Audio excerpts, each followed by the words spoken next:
Hello, everybody. It is I, Mr. N, and it is 2 p.m., which means we're back for some more Dragonology Chronicles: The Dragon's Eye.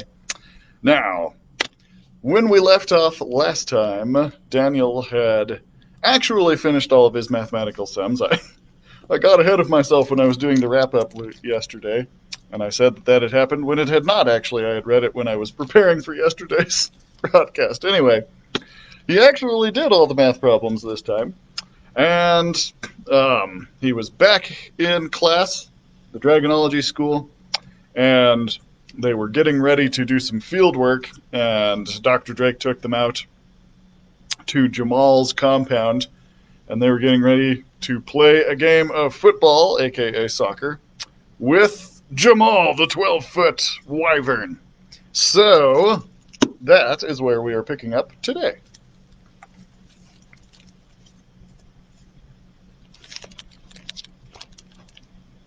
"Dragons too, dragonologists nil," he shouted, running back toward Jamal's lair.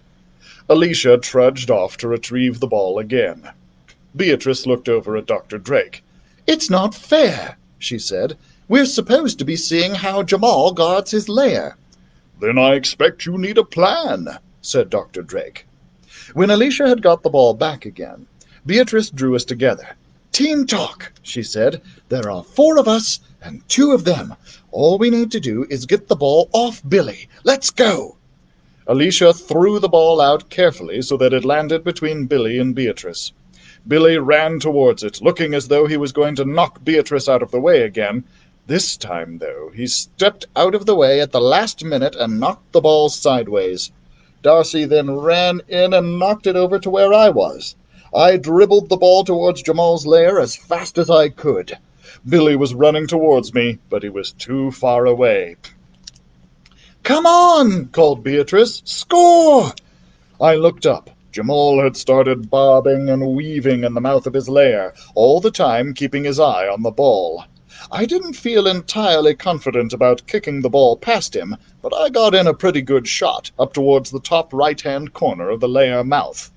Jamal, however, simply turned and, using his tail, flicked the ball away as though it were the easiest thing in the world. Billy was waiting. The ball landed at his feet, and he immediately began to sprint with it. He went past Darcy, and then myself, and then he was bearing down on Beatrice like a runaway train. "Dodge me!" he cried. But Beatrice didn't dodge him. She slid out her foot and managed to punt the ball away back towards Alicia. Billy looked down at his feet in surprise. "How did you do that?" he said. But he didn't have time to think about it, because Alicia had passed the ball out to Darcy, who had passed it to Beatrice, who passed it to me. I dribbled the ball up the field, but this time I wasn't quick enough. Billy was upon me, and even Jamal had come out of his lair mouth towards me. "Quickly!" shouted Beatrice. So I passed the ball back to her just at the last moment. Jamal leapt back to protect his lair, and Billy turned so fast that he nearly tripped over his own feet. Beatrice kept her eye on the ball. Although Billy was thundering towards her, she ignored him and, concentrating on Jamal, passed the ball quickly from one foot to the other. Suddenly, just as Billy was about to tackle her, she feinted as though she were going to kick the ball high over Jamal's head and passed it between his legs instead. Billy made contact, and as Beatrice and Billy fell over in a heap, Jamal, taken in by Beatrice's feint, leapt up so energetically and waved his wings so vigorously that he had suddenly found himself semi-airborne, and did not get back down to stop the ball in time. But he looked pretty pleased with himself anyway. "Goal!" cried Emery. "A good feint!" cried Dr. Drake. "He flew!" I cried. "What happened?" asked Billy as Beatrice helped him up. "We scored," said Beatrice, laughing. My sister really is amazing at times. We didn't get past Jamal again, partly because he was more wary of Beatrice, and partly because the third time the ball landed near him, he grabbed it between his feet and, flapping his wings vigorously, took it up into a tree and lodged it between 2 branches. Although we threw sticks, it would not come down. Jamal looked very pleased with himself. When the ball had been lost, he flapped his wings more than ever, looking at them proudly. "Soon he will be flying for real," said Dr. Drake. "But for now, we had best return home." While the others set off, I lingered for a few minutes to watch Jamal, who came to the gate to see us go. Soon the others had disappeared, and I hurried along the path to catch up with them. But I had only gone a few hundred yards when I heard a loud cracking noise behind me. It sounded like splintering wood. Had someone returned to Jamal's compound? I turned to go back and saw a woman stepping out from behind a tree. She was very tall and had pale skin and jet-black hair. She was dressed in a large cape, high riding boots, and a very large black hat. She was beautiful. Suddenly there was a rustling noise in the trees. It was Jamal. He ran past us through the forest at top speed. I opened my mouth to cry out. The woman smiled, but it was not a nice smile. Putting her finger to her lips as though urging me to be quiet, she started coming towards me. I froze. I could hear distant shouts up ahead. The woman turned and vanished among the trees. I started to run. I felt I needed to warn Dr. Drake at all costs. When I reached the house, it was clear the others had seen Jamal too. "You didn't open the gate, did you?" asked Billy. "Why would I do that?" I said. I started to explain about the woman I had seen, but Dr. Drake raised his hand to cut me off. "It is absolutely essential that Jamal is recaptured at once," he said. "I am afraid that I will have to think of somewhere rather safer to keep him than his compound. But first, we must find him. All of you, I want you to spread out and use the dragon tracking skills you have learned to try and find him as quickly as possible. But do be careful not to disturb Weasel. Emery, you take the south part of the forest with Alicia. Mademoiselle Gamay, you take the north part with Billy and Darcy. Daniel and Beatrice, we will take the west side. Come with me." I opened my mouth to speak, but Dr. Drake said, "This is not the time for questions, Daniel. It is a very serious situation." "It's not a question," I began. "Hush," he said, cupping his ear to listen as carefully as he could to the forest sounds. "But," I said. "But nothing," he said. He listened again, and then let out a strange sort of keening cry. When nothing happened, he waited a few minutes more, and then did it again. This time he must have thought he had heard something, for he bounded off the path and up a steep slope, where Beatrice and I had a hard time keeping up. In fact, it took us about another quarter of a mile before we were able to catch up with him again as he paused near a clump of pines. This time I was determined. "Dr. Drake!" I panted, pointing in what I thought was the direction of Jamal's compound. "What, Daniel? Have you found some signs?" "No," I said. "I saw a woman." "Where?" he asked. "At Jamal's compound," I said. "I'm sure I heard her breaking the fence." Dr. Drake looked exasperated. "Why on earth didn't you say so?" he said. "I tried to," I said. "What did she look like?" he said. I told him. A look of understanding suddenly crossed Dr. Drake's features. "It is Alexandra Gorinshka," he exclaimed. "We must return to the house at once. There isn't a moment to lose." A terrible sight awaited us when we got to Dr. Drake's house. The front door had been wrenched off its hinges, and as we ran up the hall toward Dr. Drake's study, I saw that the parlor had been rifled, and the picture frames were all hanging at odd angles, as though someone had been looking behind them. But things were even worse in Dr. Drake's study, for there everything had been turned upside down. Papers lay everywhere, pots of ink spilt on the floor, books had been thrown off shelves, and every drawer and cupboard had been opened and the contents spilled out. Whatever had happened, it had certainly happened in a hurry. "Have they taken anything valuable?" exclaimed Beatrice as we stood staring at the sight of Dr. Drake, dismally surveying the wreckage. "Yes," said Dr. Drake. "I am afraid to say that they have taken the most valuable thing I owned. My dragon diary is missing."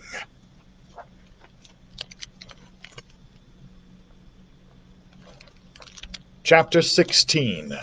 The Dragon Diary. I do not think I have ever seen Dr. Drake angrier than at that moment. His dragon diary contained all of the records that he had made during his entire life. For many people, these records would have seemed to be nothing more than fantastical ramblings, but for someone who is interested in dragons, they were a priceless resource. "Don't you have a copy?" I asked.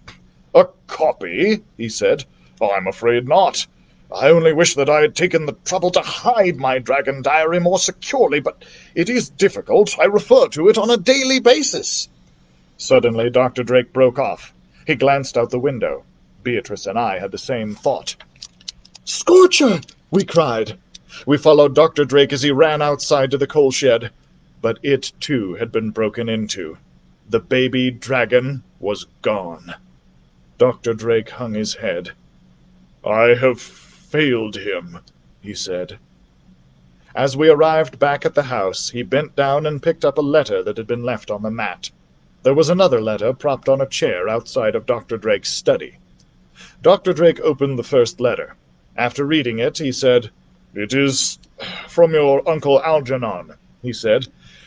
"It seems that Ignatius Crook has written to him explaining that he ought to know who is looking after you both.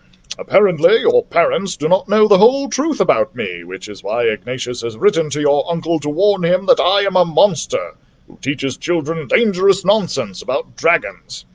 Algernon says that he is coming to pick you both up the day after tomorrow, and that he will come back with a policeman if I do not give you up immediately." "Why would Uncle Algernon believe Ignatius Crook?" I asked. I couldn't imagine anything worse than going to stay with Uncle Algernon, now that we had learned so much dragonology. "Your uncle will not have needed much persuading," said Dr. Drake. "Your parents are sure to have talked to him about me, and I am sure he thinks I am a dangerous lunatic. In some ways, I'm surprised he's not tried to come and rescue you before." "What about the other letter?" asked Beatrice. "Ah, yes," said Dr. Drake. "The other letter." Surprisingly, Dr. Drake gave it to us so that we could read it for ourselves. "My dear Ernest, as you have sought fit to deprive me of knowledge of the location of a large part of my inheritance, I have had to take matters into my own hands.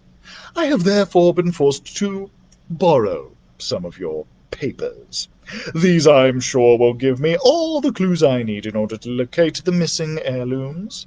In the meantime, I expect that Algernon Green will be along to pick up the Cook children any day now.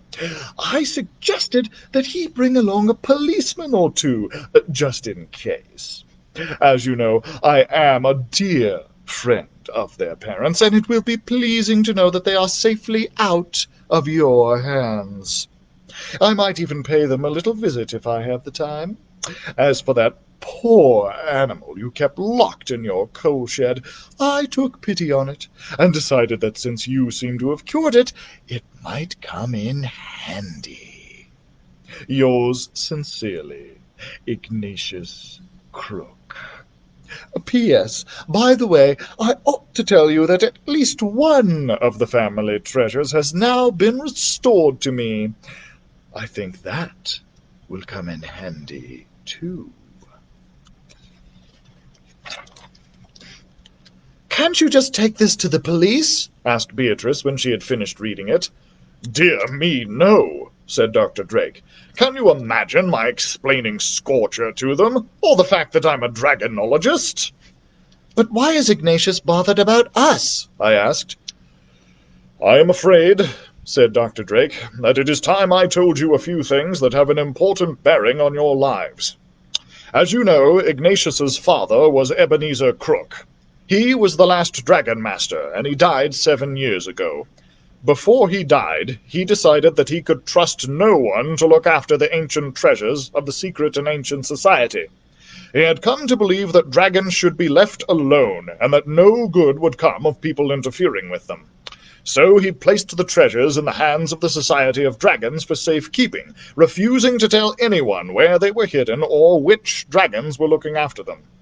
As the position of Dragon Master had been in the Crook family for so long, Ignatius seemed to think that the position had become hereditary, and his father had somehow disinherited him.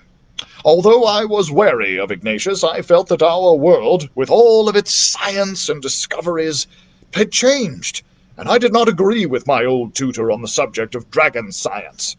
Indeed, I firmly believed then, as I believe now, that a proper understanding of dragonology is the only way for us to ensure that dragons and humans are able to live side by side.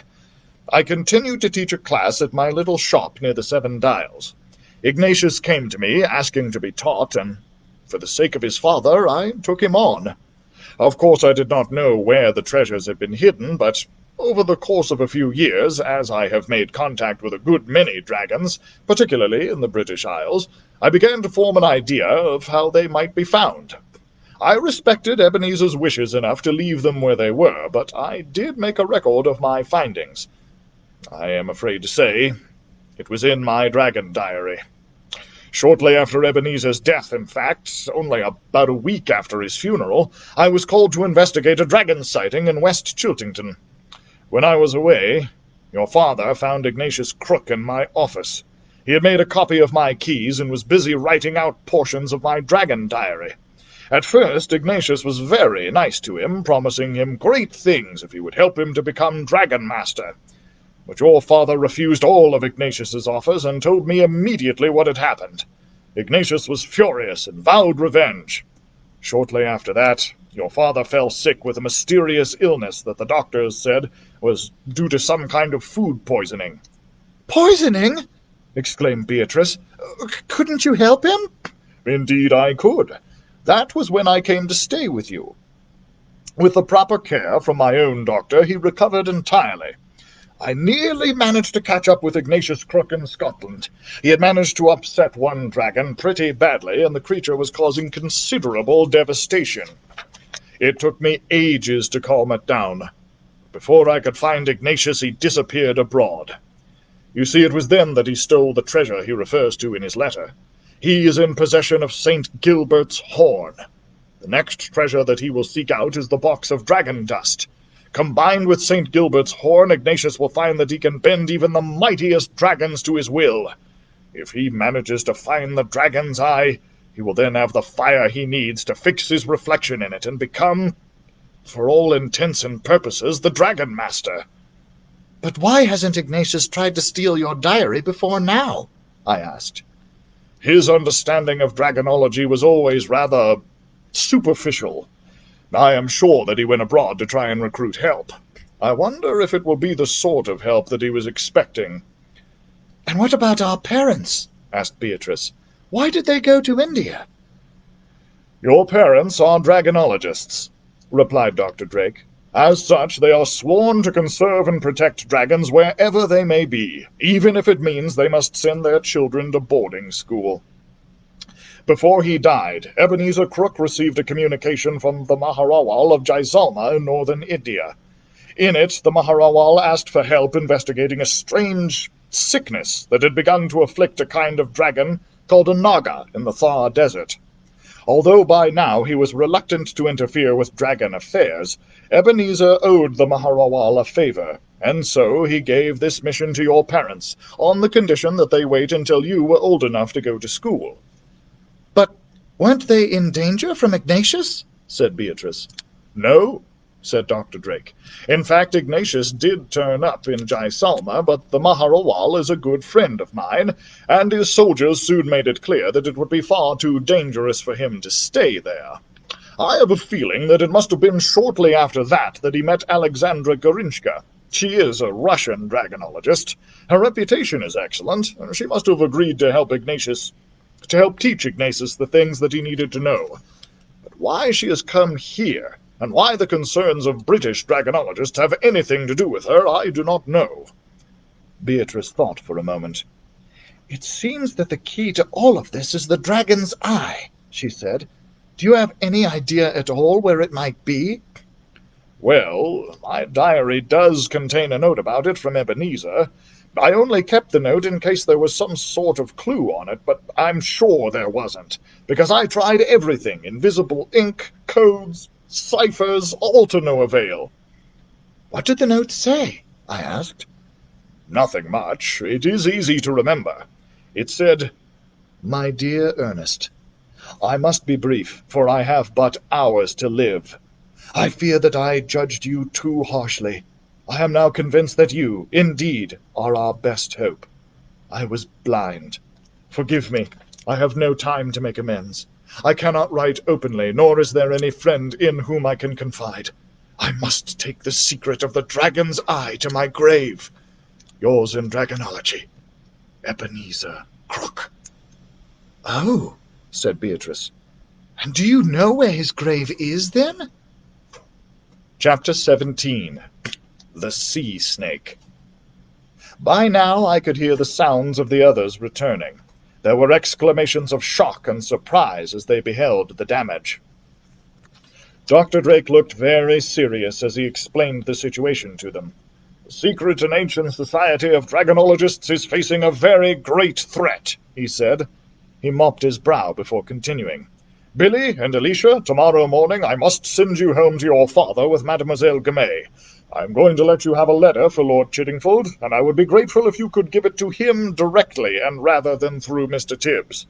Emery, I would like you and Darcy to stay here. There are repairs that must be made to the house, and I need you to keep an eye on Jamal. As for Daniel and Beatrice, I have decided that it is too dangerous for them to stay with their Uncle Algernon. Therefore, I am going to ask them to come with me. At that, we looked at each other. Will you come? Asked Dr. Drake. I would be glad of your assistance, at any rate. I don't see that we can do anything else, said Beatrice. I agreed. I felt that if we would be safe with anyone, it would be with Dr. Drake.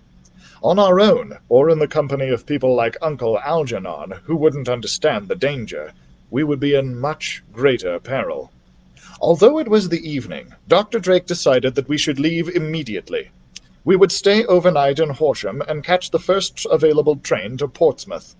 From there, we would travel by boat to Cornwall, to the grave of the last Dragon Master, and, we hoped, to some clues about the location of the Dragon's Eye. Soon Beatrice and I had packed our things, and we were ready to leave. Some people have all the luck, said Billy. You call this luck? Said Beatrice incredulously. To have our lives threatened, and all because your father and Mr. Tibbs don't know how dangerous Ignatius Crook is, and chose to believe him rather than Dr. Drake. They won't believe Ignatius any more when we tell them what happened, said Alicia. Good luck, said Darcy. If you get separated from Dr. Drake, make your way back here. Soon a carriage had arrived. Never forget, QTB, said Beatrice to Alicia before leaving. Tell your friends, spread the word, quicker than boys. Billy smirked. Good luck, he said.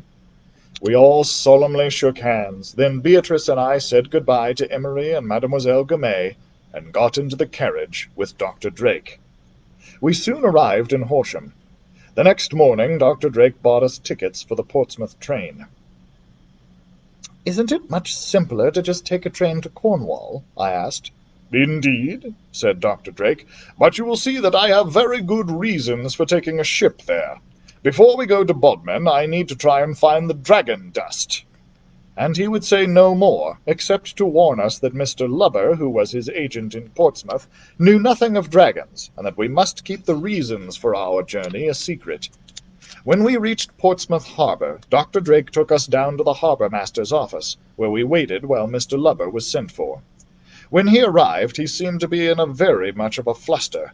"If only you had contacted me in advance!" he exclaimed. "Is the Hydra not ready, then?" asked Dr. Drake. The Hydra, Dr. Drake had told us, was a small ship, more like a large yacht, that belonged to the SASD, and was sometimes used for scientific investigations. But the Hydra was not only not ready, it was not there at all. Mr. Lubber explained that it had been taken the evening before by a man who had your own papers, sir, with your own badge and signature and everything. He had a woman with him, and he was in a terrible hurry. He didn't even wait for the crew to show up, but he said that he had his own. I didn't like the look of him much when I saw them, I can tell you." Said Dr. Drake, frowning. "Is there another boat or yacht that we could hire at short notice?" "There is one other boat I could suggest," said Mr. Lubber. "I fear you will not like it, or its captain very much, nor do I. It's called the Sea Snake." "Then let us go and see this captain," said Dr. Drake. "In case you had not noticed, I am in somewhat of a hurry myself." We went down to the waterfront, where the masts of so many ships, frigates, yachts, liners, cargo ships, fishing vessels, and many others, was certainly a sight worth seeing.